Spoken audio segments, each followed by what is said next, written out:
Your wife is very, very lovely. And from what you have told me, I would be very proud indeed if she were to be my great-granddaughter. But although I believe you completely about being from the future, I'm afraid that is one revelation I cannot accept because, as I have told you, I am unable to bear children. Yes, I know. That's the part of the puzzle that I keep losing. I thought I knew I thought I understood what Clear Eyes was trying to tell me, but I guess I didn't. Who is Clear Eyes? He was an Indian I met out in the desert that, the first time I was trying to get back home. He told me that the door to the future would remain closed to me until I came back to Buchanan City and taught you all about love. I thought he meant that you and Randolph Lord were supposed to get back together again. Is that why you persisted in trying to keep me from leaving this town? Yes. Oh. In fact, you remember that time that your stagecoach had to return to town because it was having trouble with one of the wheels? Certainly. It was wobbling horribly. The driver said a wheel nut had come off. Well, it didn't just come off. I took it off. I took it off just before the stagecoach left town. In fact, I still have it. I kept it as a souvenir. You were certainly determined to see to it that I fulfilled my destiny. Yeah, except I don't know what that destiny is anymore. If you really are Baron, and you weren't meant to establish Vicky's line with Randolph Lord, then maybe Clear Eyes was wrong. Perhaps not. Perhaps what he meant was that you had to return to Buchanan City because this is where your future lies. Misunderstood Clear Eyes' prophecies. I don't know what to think anymore.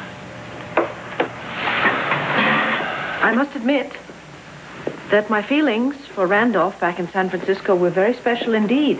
And when I believed that he was coming here to Buchanan City, I did anticipate rekindling what we had had before. And then I lied to you about his having dinner with you. Is it too late for me to tell you how sorry I am about that? There is no need to apologize for that. It's quite obvious to me that Randolph and I simply were never meant to be. Just as it is obvious that although we do not understand the reason for it, there is a reason for your journey. What is it? It's got me chasing my tail around here. My life may consist of assimilating and disseminating facts, but that does not preclude me from believing in an unknown grand scheme. Do you think Clear Eyes is part of that? Perhaps. If you were not meant to teach me about love for Randolph's sake, well, perhaps you were meant Clint, the sheriff just brought Laredo into town, and Laredo says that he has no idea where Blaze is, and I had to stop Buck. Boy, he was going to shoot that man right then Where and there. are they right now? At the jailhouse. I better get over there before Buck does something he's going to regret. Yeah. We'll talk later, okay? Yes. Clint, please be careful. I will.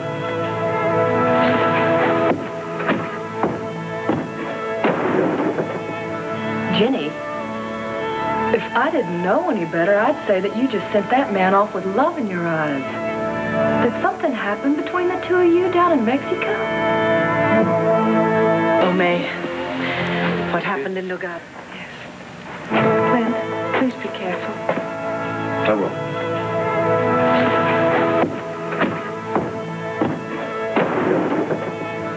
Jenny, if I didn't know any better, I'd say that you just sent that man off with love in your eyes. Did something happen between the two of you down in Mexico?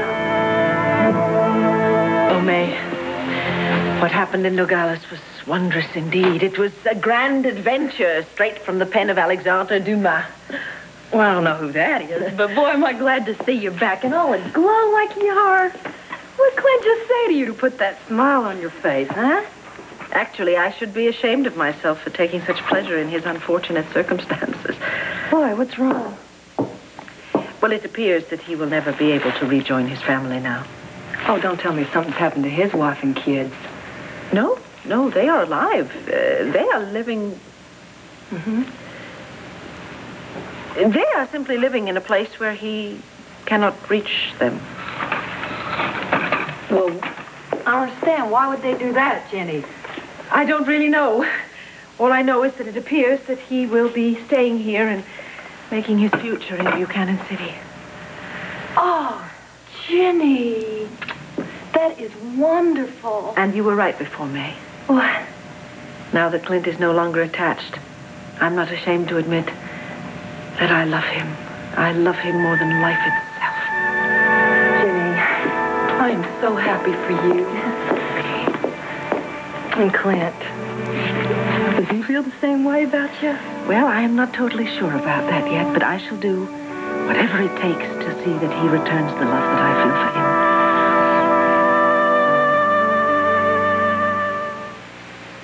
I beg your pardon. Forgive me for staring at you, Dr. Westsmith. You are so young. I know. People expect doctors to be old and gray and fatherly. Yes, one does assume that, yes. Medicine is a rapidly growing profession, Miss Fletcher.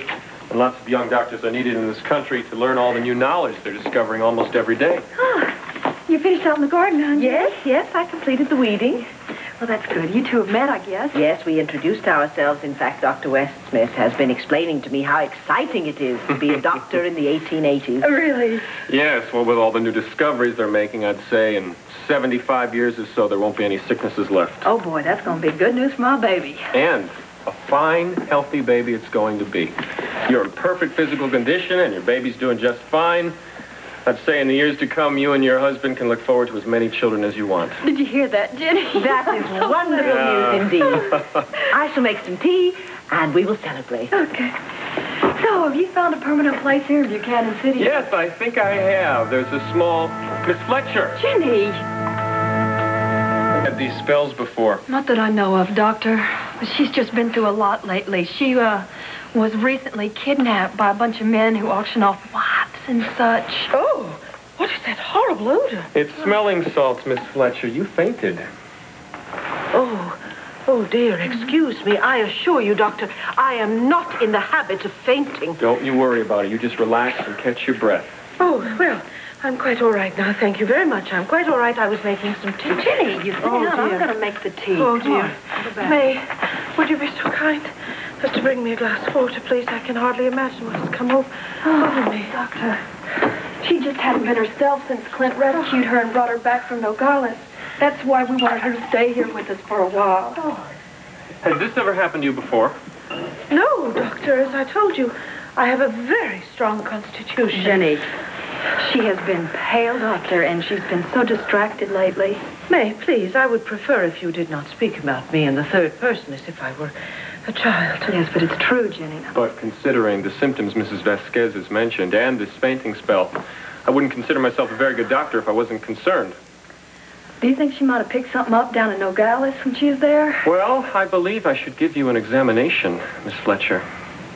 Oh, I really don't believe that's necessary. If you contracted a disease in Mexico, it could be contagious.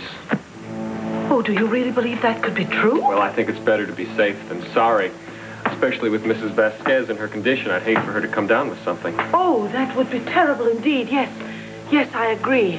Under the circumstances, that examination would be most prudent. Well, I'll leave you alone for a little bit, and I'll be back after a while.